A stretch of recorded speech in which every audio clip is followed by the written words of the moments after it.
हाय। कैसे हैं आप लोग। उम्मीद करता हूं कि आप लोग अपने अपने घरों में सुरक्षित एवं स्वस्थ होंगे। कोरोना महामारी के चलते हम सभी अपने अपने घरों में कैद हैं और इस महामारी ने हमारे जीवन में काफ़ी कुछ परिवर्तित कर दिया है।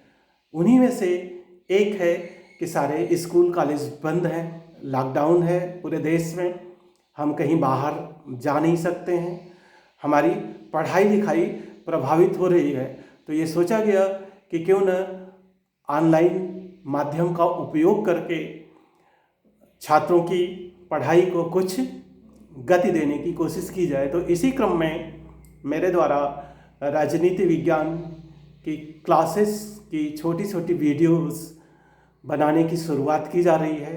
ये वीडियोस मैं कोशिश करूँगा कि 10 मिनट की हों और वो वीडियोस छात्रों के व्हाट्सएप ग्रुप में शेयर की जाएंगी। इसके अलावा इसको मैं अपने यूट्यूब चैनल राजनीतिशाला पर भी अपलोड कर दूंगा, जिससे कि आप सभी लोग जब ज़रूरत हो तो वहाँ से भी उसको प्राप्त कर सकें। तो चलिए शुरू करते हैं आज की राजनीतिशाला। जैसा कि आप सभी जानते हैं कि गत वर्ष की भांति इस वर्ष भी आप लोगों को 2 पुस्तकों का अध्ययन करना है, जिसमें से एक पुस्तक है समकालीन विश्व एवं राजनीति और दूसरी पुस्तक है स्वतंत्र भारत में राजनीति। तो आज हम स्वतंत्र भारत में राजनीति नामक पुस्तक के अध्ययन की शुरुआत करेंगे। इसका जो पहला चैप्टर है वो है राष्ट्र निर्माण की चुनौतियाँ। प्यारे छात्रों, जैसा कि आप सभी जानते हैं कि हमारा देश 14-15 अगस्त 1947 की मध्य रात्रि को आज़ाद हुआ था। इसी रात को संविधान सभा का एक विशेष सत्र आहूत किया गया था, जिसको संबोधित करते हुए भारत के प्रथम प्रधानमंत्री पंडित जवाहरलाल नेहरू ने एक बड़ा ही प्रसिद्ध भाषण दिया था, जिसको हम ट्रिस्ट विद डेस्टिनी या भाग्यवधु से चिर प्रतीक्षित भेंट के नाम से जानते हैं। भारत आज़ाद तो हो गया, लेकिन इसके लिए हमें बड़ी कुर्बानियाँ भी देनी पड़ी। भारत आज़ाद हुआ, लेकिन उसके 2 टुकड़े हो गए। भारत एकजुट नहीं रह पाया, भारत अखंड नहीं रह पाया।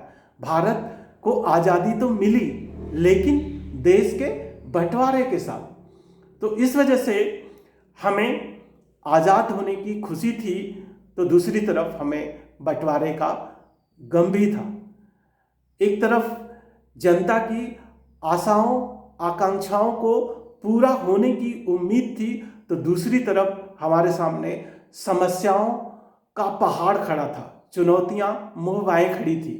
ढेर सारी चुनौतियां एक नवोदित राष्ट्र के रूप में हमारे सामने थीं, लेकिन जो सबसे प्रमुख चुनौतियां थीं वो 3 चुनौतियां थीं, जिनको सबसे पहले एड्रेस करने का, जिनको सबसे पहले हल करने का प्रयास किया गया। तो जो सबसे पहली चुनौती थी वो थी राष्ट्र निर्माण की चुनौती। जैसा कि हम सभी जानते हैं कि भारत एक विविधताओं वाला देश है। यहाँ पर ढेर सारी भाषाभाषी लोग, ढेर सारी धर्मों के लोग रहते हैं। यहाँ पे अनेक जातियाँ निवास करती हैं, उनकी संस्कृति अलग अलग है। तो ऐसी विविधता वाले देश में एकता कायम करना एक बहुत बड़ी चुनौती थी। हम आज़ाद हुए थे तो उस समय हमारे सामने सबसे बड़ी चुनौती थी कि कैसे हम अपने देश को एकजुट रख पाए। उस समय ये सवाल उठाया जा रहा था कि क्या भारत एकजुट रह पाएगा, क्या भारत अखंड रह पाएगा, क्या भारत का अस्तित्व एक देश के रूप में बरकरार रह पाएगा। तो ये सबसे बड़ी चुनौती थी। दूसरी चुनौती हमारी थी लोकतंत्र स्थापित करने की। जैसा कि हम सभी जानते हैं कि भारत ने एक संविधान का निर्माण किया, जिसमें हमने अपने लिए लोकतांत्रिक शासन पद्धति को अपनाया। लेकिन जब भारत आज़ाद हुआ था उस समय तक दुनिया के कुछ गिने चुने देशों में ही लोकतंत्र लागू हो पाया था, और जो प्रसिद्ध राजनीति विज्ञानी थे, जो प्रसिद्ध राजनेता थे, उन सभी का मानना था कि भारत जैसे विशाल अशिक्षित और गरीब देश में लोकतंत्र सफल नहीं हो सकता। इन सब के बावजूद भी हमने अपने लिए लोकतांत्रिक शासन प्रणाली का चयन किया, तो ये हमारे लिए सबसे बड़ी चुनौती थी कि क्या हम इस देश में लोकतंत्र को स्थापित कर पाएंगे। और तीसरी चुनौती थी विकास की। भारत विकास का एक भूखा देश था, क्योंकि अंग्रेजों ने इसका बहुत ज़्यादा शोषण किया था और भारत, जो कि कभी सोने की चिड़िया कहलाता था, वो आज़ादी के वक्त सबसे गरीब देशों में शुमार था। तो आज़ादी के बाद हमें अपने देश के लोगों का विकास करना था, देश के लोगों की आकांक्षाओं को पूरा करना था। हमें विकास का ऐसा मॉडल अपनाना था जिससे कि सभी को लाभ पहुंचे, न कि केवल कुछ लोगों को। और हमारे संविधान ने भी समानता के सिद्धांत को अपना करके ये साबित कर दिया था कि हम विकास का ऐसा मॉडल अपनाएंगे जो कि सभी के लिए लाभप्रद हो।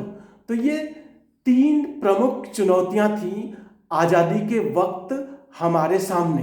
लेकिन सवाल ये उठता है कि क्या भारत इन तीनों चुनौतियों से पार पा सका?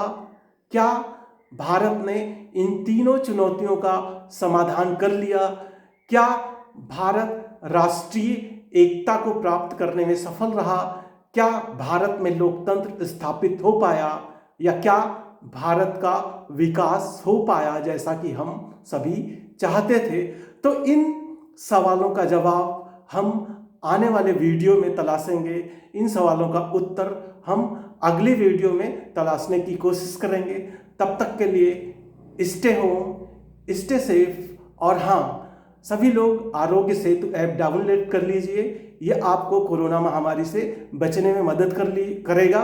न सिर्फ खुद डाउनलोड करिए, बल्कि अपने परिचितों को भी अधिक से अधिक डाउनलोड कराइए, जिससे कि हम कोरोना महामारी से निपट सकें। धन्यवाद।